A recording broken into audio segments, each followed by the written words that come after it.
Bem, turma, hoje mais uma aula, tá? O tema da aula de hoje é parede torácica e músculos da respiração. Então vamos falar primeiro da parede torácica. Lembrando que a gente já falou muito da parede torácica nos outros módulos e até no outro período. Quando a gente estudou o dorso, né? O dorso nada mais é do que a parte posterior da parede torácica. Então não vamos ter que dar de novo a mesma aula. Quando a gente vai falar da parte posterior da parede torácica, estamos nos referindo ao dorso, tá? Então vamos limitar hoje a aula a falar da parede anterolateral do tórax, tá bem? Assim como a parte da vascularização do tronco, que já foi dito agora no módulo passado, quando a gente estudou os ramos da aorta torácica, torácica interna, os ramos da artéria axilar, né? Torácica superior, torácica lateral. Então a gente já falou dessa parte de vascularização, também não vamos voltar para não ficar repetitivo, tá? Então vamos falar um pouco hoje sobre a parede anterolateral do tórax. Lembrando que o tórax, ele começa desde a abertura superior do tórax, aqui na altura do manúbrio external e na primeira vértebra torácica, e termina aqui na altura do ângulo do xifoide, né? Na transição tóraco-abdominal, né? Com a face inferior dele sendo o músculo diafragma. Então na parte anterior a gente vai ter a pele, né? Tecido celular subcutâneo, que já saiu junto. No tecido celular subcutâneo, na mulher, a gente vai encontrar as glândulas mamárias. E aí, tirando o tecido celular subcutâneo, encontramos aqui o plano muscular, tá? Plano muscular. E quando a gente trabalha com os músculos do tórax, a gente está falando de duas coisas. Os músculos que são próprios do tórax, ou seja, o músculo que tem as duas inserções dentro do tórax, tá? E tem os músculos tóraco-apendiculares, que tem uma inserção no tórax e outro no esqueleto apendicular, geralmente no braço, no ombro, né? Como o músculo peitoral maior, menor, entre outros. E que também vão atuar no tórax, na respiração, assim como no movimento do membro. Mas antes de entrar nessa parte muscular, vamos dar uma revisada na parte óssea, tá? A gente também já estudou a coluna vertebral, então não vamos voltar a falar da coluna vertebral, vamos nos direcionar basicamente ao arcabouço ósseo, que são formado pelas costelas, e o osso externo, tá? O osso externo é essa peça única, um osso chato, né, que tem medula óssea dentro dele, formado por três peças. Essa parte mais superior, né, é o manúbrio external, essa parte média é o corpo do externo e essa apêndicezinho aqui embaixo, chamado apêndice xifoide. O manúbrio external, ele tem alguns acidentes ósseos, né? Essa incisura, chamada incisura jugular, que é a incisura superior do manúbrio. Tem a incisura clavicular, para onde as clavículas se articulam com o manúbrio external. E logo abaixo temos a incisura costal, onde a primeira costela, né, através da sua cartilagem costal, se articula com o manúbrio external.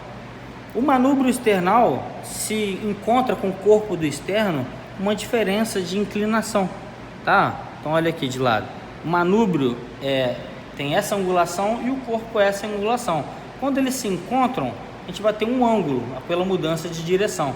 Esse ângulo chamado ângulo manúbrio external ou ângulo de Louis, tá? O ângulo de Louis, ele tem uma grande importância prática, porque no ângulo de Louis ela se insere lateralmente a ele, ó, a cartilagem da segunda costela, tá? E para qual a importância disso?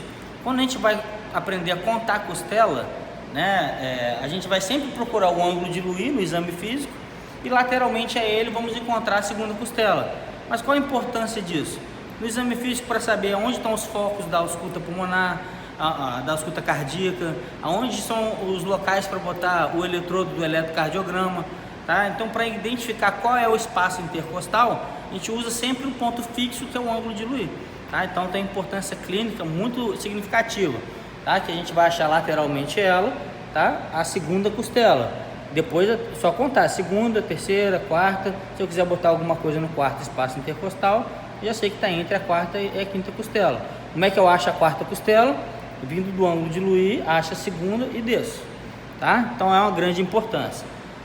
A partir da segunda costela, no corpo do externo, a gente vai ter as incisuras costais para a terceira, quarta, quinta, sexta e sétima costela, principalmente. Tá? Então, as costelas que vêm desde trás, né, elas se articulam na coluna, nas vértebras, através do tubérculo com processo transversal e a cabeça lá no corpo vertebral. Então, elas se articulam posteriormente com a vértebra, faz esse ângulo da costela, né, e depois desce até se encontrar com o externo, através das suas cartilagens costais. Da primeira até a sétima costela, são as costelas chamadas costelas verdadeiras. Por que verdadeira? Porque ela vem desde a vértebra e se insere com uma cartilagem única, individual, com o externo, tá? Então são as costelas verdadeiras. A oitava, nona e a décima costela, elas se fundem, né? As cartilagens costais delas se fundem para formar como uma única cartilagem que se insere também no corpo do externo, tá? Então elas, como se fundem, elas não se inserem diretamente, elas se inserem indiretamente através dessa cartilagem fundida. Então a gente chama isso de costelas falsas.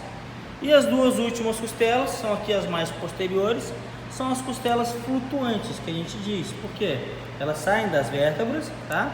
Mas elas não alcançam nem indiretamente o externo, tá? Então elas só ficam aqui e se comunicam com os músculos que se inserem nela. Tá? Então com isso forma o arcabouço ósseo da cavidade da parede torácica, né? Que vai servir de proteção principal, né, para os órgãos torácicos e parte dos abdominais. Lembrando que o diafragma separa o tórax do abdômen, mas as costelas também protegem órgãos como estômago, fígado, baço, até a parte superior dos polos renais, né? Então ele também tem uma função de proteção dos órgãos abdominais, além dos órgãos torácicos. Tudo bem, gente? Então voltamos para cá. Chegamos agora na parte dos músculos, né? Então aqui a gente rebate o músculo platísimo para ter acesso ao músculo mais profundo. Vamos encontrar, ó, vindo aqui da região mastoide, passando uma inserção na clavícula e outra inserção, uma inserção no manubrio external, no externo, e uma inserção na clavícula, chamado músculo externo-cleidomastoide, tá? Então é externo-cleidomastoide, de externo, cleido de costela e mastoide. Então é um músculo que também é acessório na inspiração. Quando a gente vai inspirar profundo, é um músculo que vai se recrutar. Os músculos que estão mais profundos, não dissecados, são os escalenos, né? Então aqui atrás, os escalenos, eles vão se inserir na primeira costela, principalmente, também vão ser auxiliares na respiração. Aqui temos esse grande músculo em toda a região peitoral, que é o músculo peitoral maior, tá? A gente vai rebater ele. Atrás dele encontramos um músculo menor, mais fino, também se inserindo nas costelas, que é o músculo peitoral menor. Ambos os peitorais, maior e menor, são acessórios da respiração forçada, da inspiração forçada, tá? Então aqui, ó, o peitoral maior e menor, externo-cleidomastoide e o escaleno, tá bem?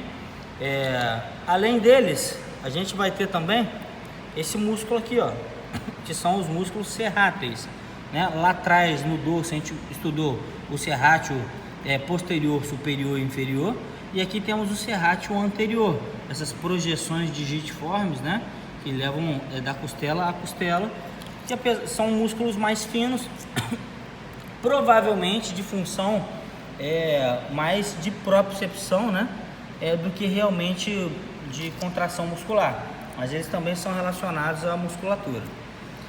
E aí começamos os músculos que a gente mais vai estudar, né, o mais importante, que são os músculos intercostais. E aqui, ó, a gente vai ver, ó, mais lateralmente os músculos intercostais externos, tá?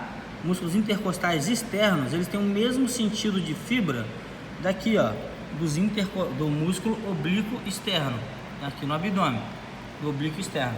Então, o oblíquo externo no tórax, ele se continua com músculos intercostais externos. Então, são fibras de fora para dentro, né? No sentido de botar a mão no bolso. Então, ó, aqui oblíquos ou intercostais externos. E medialmente, onde o músculo oblíquo externo não chega, a gente consegue ver o profundo ele, que é o músculo intercostal interno, tá? Os intercostais internos também são contíguos com o músculo oblíquo interno no abdômen. Então tá aqui, ó, os músculos intercostais internos têm o sentido da fíbula perpendicular ao músculo intercostal externo, ou seja, vai de dentro para fora, tá bem? E aí a gente fala um pouco sobre a função. Os músculos intercostais externos tem uma regrinha mnemônica, né? Que os músculos intercostais externos eles atuam na inspiração. Então, externo, inspiração. Enquanto o músculo intercostal interno atua na expiração. Então, o externo atua na inspiração e o interno atua na expiração. Entendeu? Ins, eis, eis, ins. Tá bom?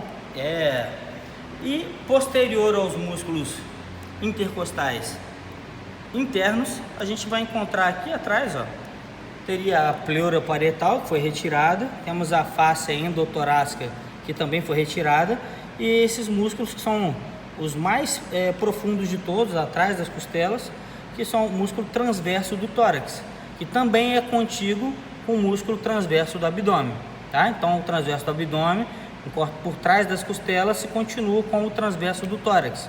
E aqui tem uma característica, né? Os vasos torácicos internos passam na frente dele, tá? Eles não passam por trás do transverso do tórax, passam na frente do transverso do tórax.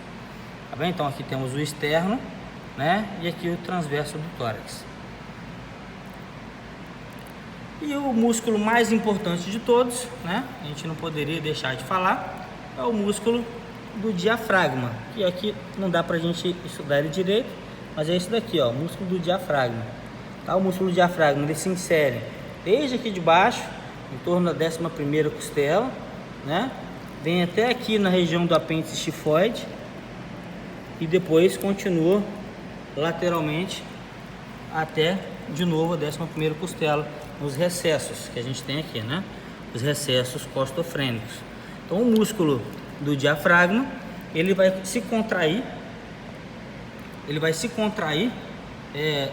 se retificando, descendo para fazer uma pressão negativa e fazer o ar entrar. Depois que ele relaxa, a pressão volta ao normal e o ar sai naturalmente, passivamente. Então o normal é a expiração, seu movimento passivo, não tem nenhum músculo que precisa contrair para isso acontecer, tá? Então os músculos, mas o músculo intercostal interno não atua na expiração? Sim, tá? Ele atua principalmente na inspiração forçada, né? E atua no movimento chamado de isometria, ele não contrai, tá? Ele atua para manter o arcabouço sem se colabar, tá? Então a função mais de manter a parede torácica na posição normal do que realmente para se contrair e formar um movimento, tá bem? Então aqui são os músculos da inspiração, principalmente o músculo do diafragma e os intercostais externos.